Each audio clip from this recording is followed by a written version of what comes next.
Hi and welcome. In this video I will show you how to design and print your own fabric at home, a step-by-step tutorial of block printing on fabric. It's really fun to print your own fabric and I hope you will give it a go too and custom some of your own fabric. It's simple and easy if you follow these basic steps that I'm going to show you. First, look around for some inspiration and make some sketches. The beauty of printing your own fabric is it can be absolutely any design you wish. And of course it will be completely unique. Please watch to the end to see the beautiful piece of clothing that my good friend Audrey from the company Cosy Organic is going to make out of my fabric. I'm taking my inspiration from nature and drawing some lovely organic shapes. Once you have some designs, we can transfer these for some block printing.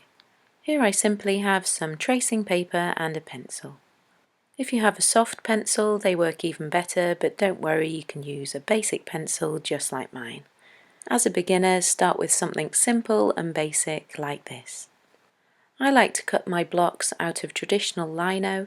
There are other options available and I'll show you all of these throughout the video. For my first design I'm going to use this essdee soft cut.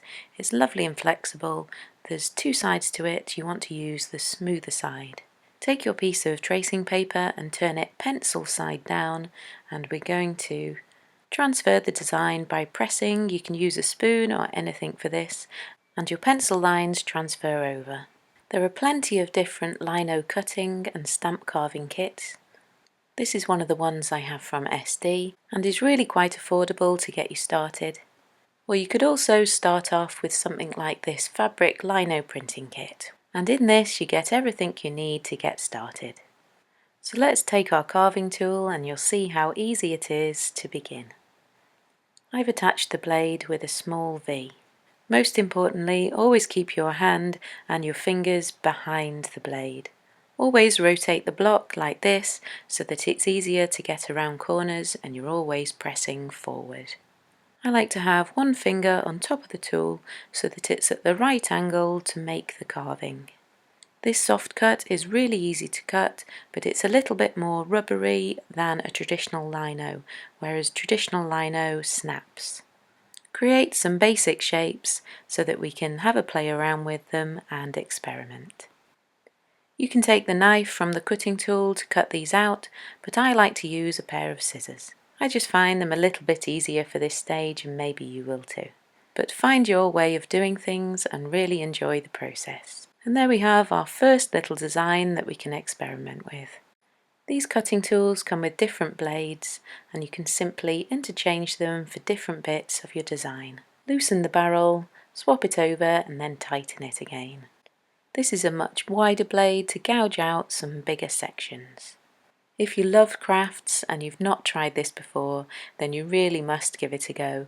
Once you get the hang of it, it really is so therapeutic and I hope you enjoy it as much as I do. The possibilities and designs are absolutely endless. Here I have a hexagon that I've simply drawn around and cut some lines out of, and it makes a really simple and beautiful pattern.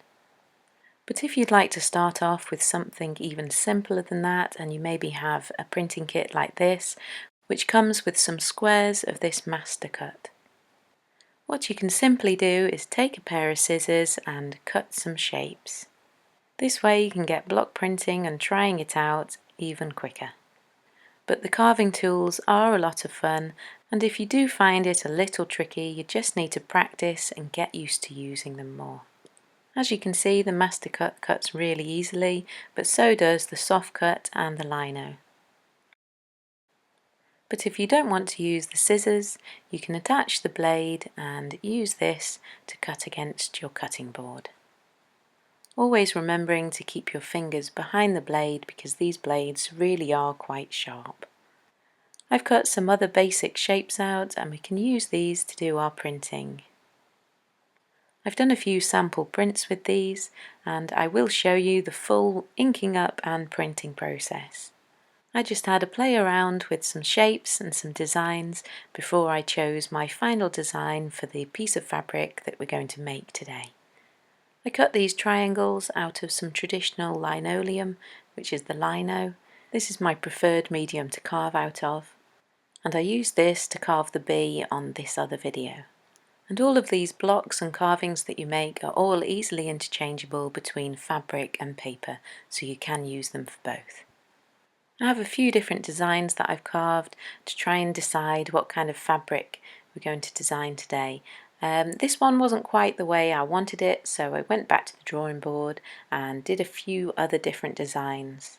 That's why it's great to just get some scrap fabrics and have a play around and see what designs you like. I really loved that first design that I cut out, and so I went in and did a small sample piece for that, and I absolutely love that design. So I'm going to incorporate that into my final design somehow. And I also really love the basic shapes from this piece. So I'm going to take this combination and design some fabric. In the fabric printing kit that I have, you get the black ink, but you can also get the primary colours and white as well, so we can make absolutely any colours we wish. So now the fun really begins and we can mix some colours. I just have some used ice cream sticks here that have been through the dishwasher and ready to use. Find a colour palette that you like and let's get mixing. Your colour might not turn out just as you want it just at the beginning, but keep adding little bits of colours and keep changing that colour till you get the colour you wish. A quick tip here that blue is typically a really strong pigment, so you don't need to add as much as you think most often. If you have a palette knife, you can use a palette knife to mix this, but if you don't, then you can use an old credit card or card just like this. Press down and mix all of those colours together till you get one solid colour. This printing kit has come with this plastic tray, but I often use a piece of glass or a tile like I use with my air dry clay projects. Anything smooth does the job. And there we have our mixed colour. This is a fabric ink roller or brayer, and we use this to ink up our blocks. Take a line of your ink, the length of your roller, just like this, and we want to roll our ink into a nice square shape, coating the whole of our roller and brayer. I'm just speeding the clip up here double so you don't have to do it this fast, but you just get the idea that we create a nice square on our board or surface. The first application on the roller takes a little longer, but it gets quicker as the process goes on. Can you see now we're getting a nice even coverage on both the board and the roller. Take your first block and the roller, and we are going to simply roll this in one direction and then the other direction till we get an even coating on that block. You want a slightly soft surface on your table, so I have this very thin piece of foam that I use, and then I'm taking a scrap piece of fabric and testing out my print onto this. And this is what we call priming. So the first time you block print with that block, prime the block with your ink just like this, take one stamp, then your block is ready to use on your actual fabric once we ink it up again. That's great, just like that, but I'm just going to build up the design into my sketch pad too. I really love these inks because they're water-based, so they're easy to use and easy to clean up. Always keep an old rag on hand so we can clean up as we go along. And if you don't have a kit, you can use a smooth tile like this, and I also use plastic lids like this too, especially if you need to use different colours, then you can do a different colour on each tray. So with minimal equipment, if you can get hold of some Mastercut, a pot of ink and a roller, you can begin your journey printing fabric at home. Here I'm building up my design in my sketchpad and deciding how that final piece of fabric is going to be. So really do have an experiment and play and try different things out with different coloured fabrics. And next I'll show you on a larger scale how I can design my full piece of fabric. Here I have a piece of white organic 100% cotton from Cosy Organic so that she can sew something beautiful at the end. I've moved downstairs for this on our dining table, so make sure you have lots of space and you can always work on the floor if need be. I have some soft cushioning underneath a thin piece of foam, but you could always use a piece of felt, or if you don't have anything else, you can use some layers of newspaper just to give a little extra give on the hard table. This is how you want your ink to look. It wants to look like an ink pad. Ink up your first block and we are ready to go. The piece of fabric has also had a pre-wash. Every time remember to do a test print to prime that block. Ink it up again and we're ready to go. Turn this over onto the fabric and press nice and firmly, and then lift and release, and then you have your perfectly printed shape. I am printing this circle approximately 10 centimeters apart, rotating the shape in a sort of diamond shape pattern. You'll be able to see how that builds up in a moment. Ink up the block every time you do a new print.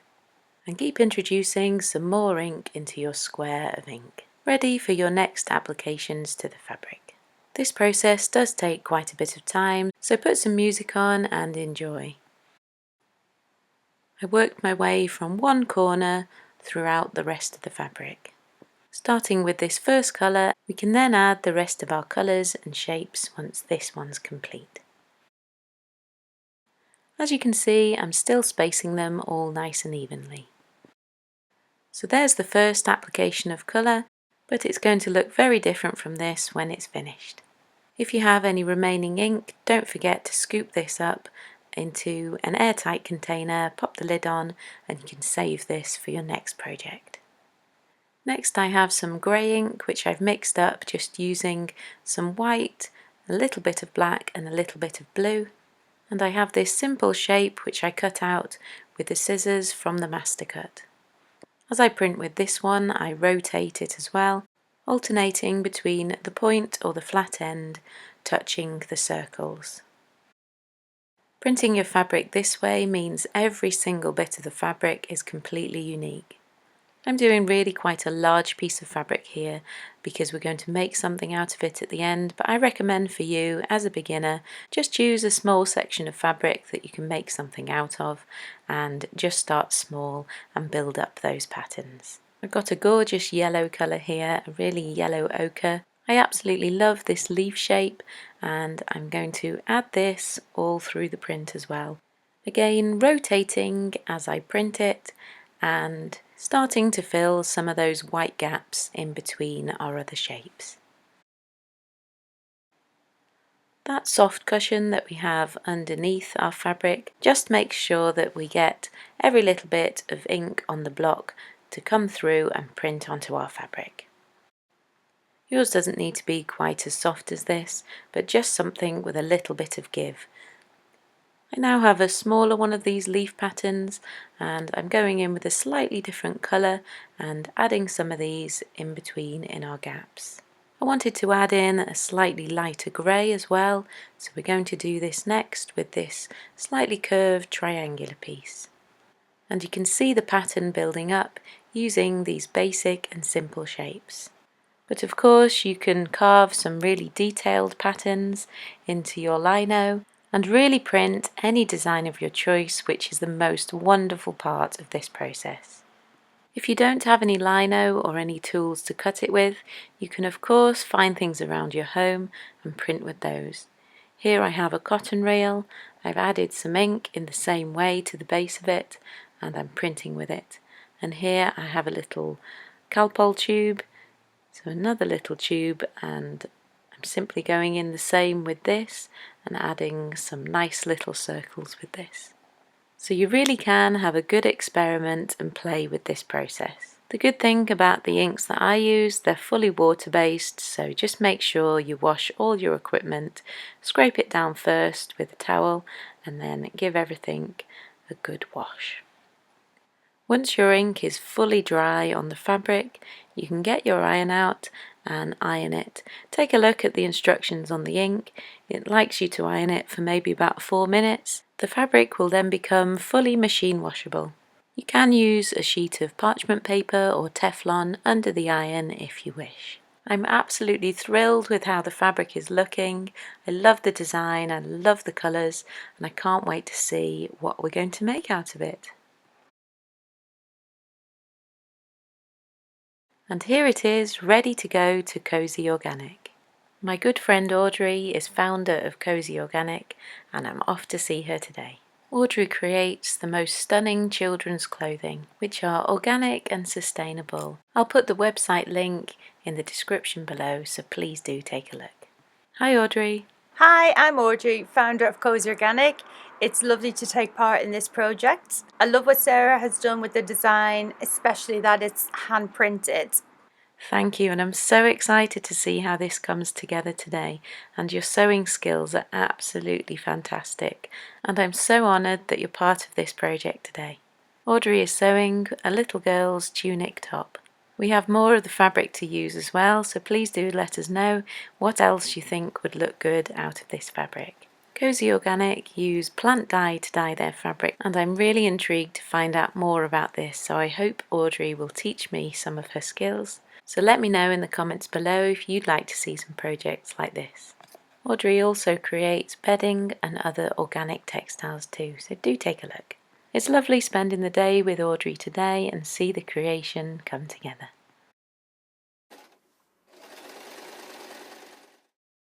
I made a tunic style top with a cotton slip, and we've used recycle elastic to create a beautiful gathering of the neckline. I'm really pleased with the design and how it complements the pattern. What do you think, Sarah? Thank you so much, Audrey. It's absolutely beautiful. It's stunning. I couldn't be more pleased, and I absolutely love it, and I'm thrilled with the final result. Thank you. Come and take a look over on Instagram, as you'll see some more pictures of this beautiful design over there, and see what it looks like on our beautiful model. Thanks for watching. Bye for now.